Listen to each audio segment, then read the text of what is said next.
नमस्कार, आप देख रहे हैं अमृत विचार और मैं उज्ज्वल झा।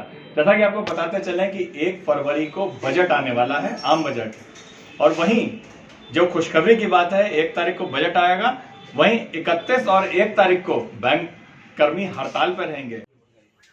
31 और 1 फरवरी को जो स्ट्राइक है, वेतन समझौते के सरकार हमारी जो है पिछले 27 महीने से हम लोगों की नहीं सुन रही है। अंततः हमको मजबूरी में इस 2 दिन की स्ट्राइक करनी पड़ी है, संडे से लगा कर। वरना हमेशा हमने सरकार को इस बात का दिया है कि भले ही स्ट्राइक करें लेकिन जनता को कम से कम नुकसान पहुंचे। लेकिन सरकार ने हमारी इस नीति को धता बताते हुए हमें मजबूरी में अब संडे से लगा करके दो स्ट्राइक।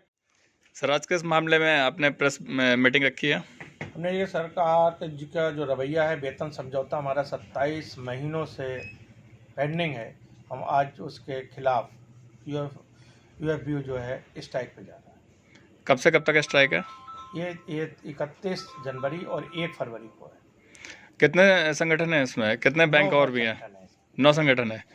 आपने अभी बताया था कि कुछ और भी अगर इसमें मांग पूरी नहीं होती तो आगे? तो हम 11, 12, 13 मार्च को भी स्ट्राइक पे जा रहे हैं। अच्छा, तो 1 तारीख को जैसा कि बजट पेश हो रहा है, तो उस दिन बैंक बंद रहेगा, हड़ताल रहेगा? सारे बैंक बिल्कुल टोटल बंद रहेंगे। तो लगता नहीं कहीं ना कहीं नुकसान होने का, सरकार को नुकसान होगा इस चीज़ का? सरकार अपने नुकसान की कहाँ सोच रही है, वो तो जन विरोधी है। मतलब हर काम के किसी सुनी नहीं। वरना 27 महीने तक ये इन 9 यूनियन का जो यूनाइटेड फोरम है वो इंतजार कर रहा था कि शायद अब मान ले, लेकिन ये हर धर्मी सरकार मोदी जी की सुनने को तैयार ही नहीं है। ये सिर्फ बरेली में ही होगा या ये पूरे देश के अंदर देशव्यापी हड़ताल है? जी, मैं Sunil Kumar Mittal, United forum of bank unions Bareilly का अध्यक्ष।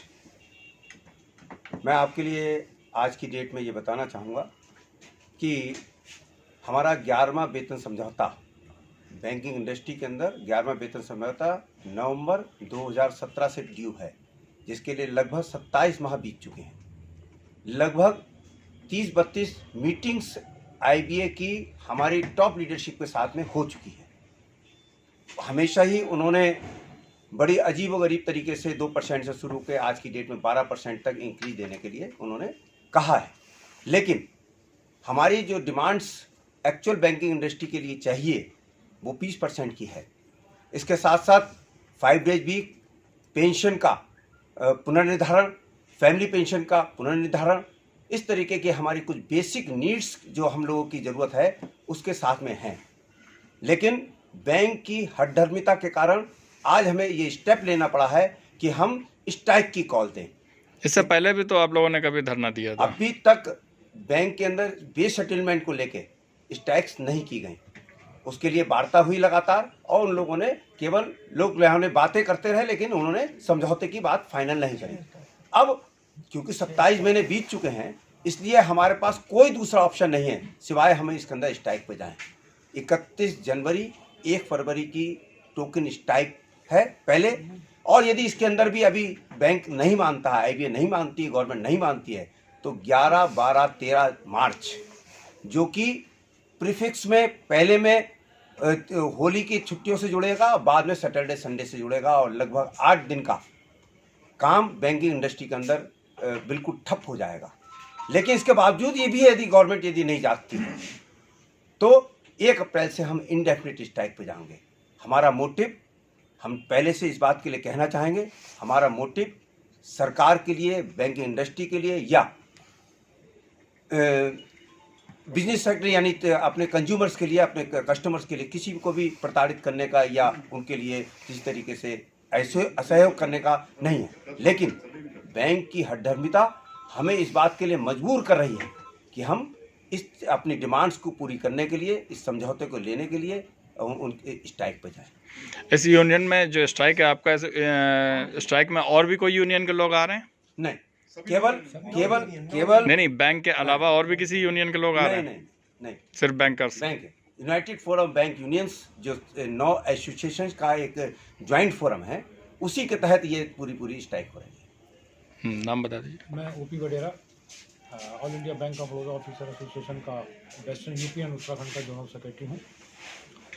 मुझे भी इस बात पर मतलब ये बोलना चाहूँगा कि पिछले 27 महीनों से जो हमारा बेस डिवीज़न पेंडिंग है, हमने बहुत ही पेशेंस के साथ में कई राउंड्स बातचीत की और कई बार हम स्ट्राइक पे भी गए हैं इस 11th बेस डिवीज़न के लिए। लेकिन हमारा सोचना हमेशा यूएफबीयू का सोचना यही रहा कि जनता को परेशानी नहीं होनी चाहिए। सिर्फ जनता की परेशानी को ध्यान में रखते हुए हमने 27 महीने सरकार की रजाबंदी का इंतज़ार किया, लेकिन बहुत ही अफसोस के साथ हमें यहाँ मेंशन करना पड़ रहा है कि 27 महीने इंतजार करने के बाद भी सरकार बिल्कुल भी टस से मस नहीं हुई। मैं आपके माध्यम से यहाँ पर एक बात भी बताना चाहूँगा कि हम लोग स्ट्राइक पे जाते हैं तो बैंकर्स को कोई शौक़ नहीं है स्ट्राइक पे जाने का, क्योंकि हम स्ट्राइक पे जब जाते हैं, जिस दिन हम स्ट्राइक पे रहते हैं, हमारी तनख्वाह उस दिन की कट जाती है। तो हमें शौक़ नहीं है, हम नहीं चाहते कि हम स्ट्राइक पे जाएं, लेकिन सरकार की हठधर्मिता ने हमें मजबूर कर दिया कि हम स्ट्राइक पे जाएं। और हमारी जो यूएफबी है, उन्होंने हमारे 3 फेसेस में जो स्ट्राइक का प्रोग्राम दिया है, इस पे हम सब लोग एकजुट हैं, एक मत हैं और हम पूरी मतलब यूनिटी के साथ हम इसको कामयाब करेंगे। जी, क्या नाम है आपका? Avinash Kumar Rai, president AIOBOA UP state. क्या कहना चाहेंगे, किस लिए हड़ताल हो रहा है और ऐसी क्या बात आ पड़ी जो अभी तक आप लोग की बात नहीं मानी जा रही है? इस 27 महीने के वेतन पुनरीक्षण की जो मांगे यूनाइटेड फोरम के द्वारा रखी गई थी 27 महीने पहले जो ड्यू हुई थी, उस पे हर रोज हर नए दौर की वार्ताओं में IBA जो गवर्नमेंट के प्रतिनिधि के रूप में बात करने के लिए आती है यूनाइटेड फोरम के साथ, वो नई पेचीदगियों के साथ इस समझौते के लिए एक नया प्रस्ताव लेके आ जाती है। उनका सिर्फ और सिर्फ मकसद रह गया कि किसी तरह जो कर्मचारी है, वेतनभोगी वर्ग है, उसके वेतन को समझौते को टाला जाए। और अंततोगत्वा यह एक ऐसा अवसर कदम उठाना पड़ा एसोसिएशन के द्वारा और यूनियन के द्वारा, नौ संगठन के द्वारा, यूनाइटेड फोरम के बैनर के तले, जो इस दिन जब किसी देश में बजट पेश हो रहा हो, वहाँ अर्थतंत्र की जो सबसे पहली सीढ़ी है बैंकिंग व्यवस्था, वहाँ हड़ताल होने जा रही है। तो 31 और 1 तारीख की हड़ताल सरकार को यह सचेत करने के लिए है कि यदि यह बैंक कर्मियों की यदि ये मांगे नहीं मानी गई, जो उचित मांगे हैं, जो उन्होंने कहा है कि ये उचित मांग जो हमारी है उनकी मांगी जाए, यदि वो नहीं मानी गई तो अगला कदम फिर मार्च में जो 3 दिनों की हड़ताल है और इंडेफिनिट हड़ताल जो 1 अप्रैल। आप लोगों के साथ जो छोटे कर्मचारी हैं वो भी हैं साथ में? वर्ग के सभी कर्मचारी इस हड़ताल में शामिल हैं, जो सफाई कर्मचारी से लेकर जनरल मैनेजर सभी वर्ग के इस कर्मचारी इस हड़ताल में सम्मिलित होंगे। और इस हड़ताल को सफल बनाने के लिए हम हर वर्ग से अनुरोध कर रहे हैं, समाज के उस हर वर्ग से अनुरोध कर रहे हैं कि वह इस देश के साथ जो हो रही है सरकार की यह जो नीति है उसका पुरजोर विरोध करें। और संगठन में जितने भी संगठन के साथी हैं वो सब उस दिन सरकार के खिलाफ उस दिन प्रदर्शन करें। क्या नाम है आपका? मैं Sunit Kumar Bhatnagar, regional secretary state bank of India officers association Bareilly model का रीजनल सेक्रेटरी हूँ।